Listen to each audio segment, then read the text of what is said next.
सुंदरपुरम गांव में एक मछुआरा रहता था जिसका नाम भोला था। भोला रोज सुबह शाम गांव के तालाब पर मछलियां पकड़ने जाता था, लेकिन उसकी किस्मत में हमेशा एक ही मछली होती थी। गांव वाले उसे भोलू कमीने के नाम से बुलाते थे और उसका खूब मजाक उड़ाते थे।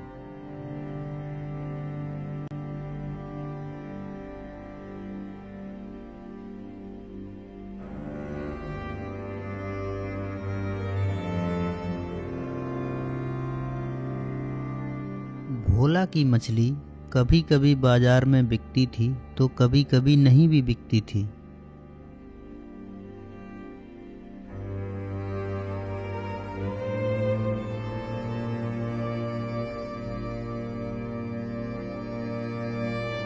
और भोला की बीवी रानी भी उसे रोज ताना मारती रहती थी। और कितने दिन चलेगा ये सब? कब तक ऐसे ही आधा पेट खा के रहना पड़ेगा? जब तुम मुझे भर पेट खाना भी नहीं खिला सकते तो फिर मुझसे शादी क्यों की?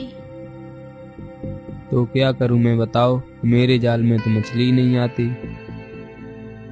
तुमसे ना कुछ भी नहीं हो सकता। एक मछली भी नहीं पकड़ सकते और खुद को मछुआरा कहते हो।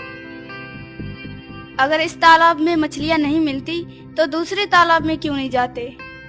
गांव के बाहर एक और तालाब है, वहां भी तो जा सकते हो।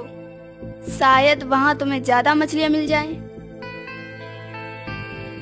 भोला डर जाता है और कहता है, काला तालाब? पर वो तो एक श्रापित तालाब है। सब बोलते हैं वहाँ जो भी जाता है वो कभी लौट कर नहीं आता है। अरे छोड़ो, ये सब बेकार की बातें हैं। कुछ श्रापित ब्रापित नहीं होता। और सुनो, तुम्हें कल वहीं जाना होगा, मैंने कह दिया। अरे लेकिन डर की वजह से उस तालाब के पास कोई जाता ही नहीं है। इसीलिए तो तुम्हें वहीं जाना होगा, क्योंकि वहाँ कोई नहीं जाता है, इसलिए वहाँ बहुत सारी मछलियाँ होंगी। अरे सोचो, एक साथ इतनी सारी मछलियाँ मिल जाएंगी तो हम कितने अमीर हो जाएंगे।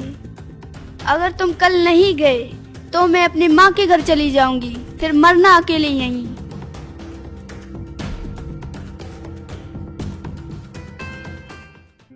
भोला ने मन ही मन में सोचा और अगले दिन काले तालाब पर जाने का फैसला कर लिया।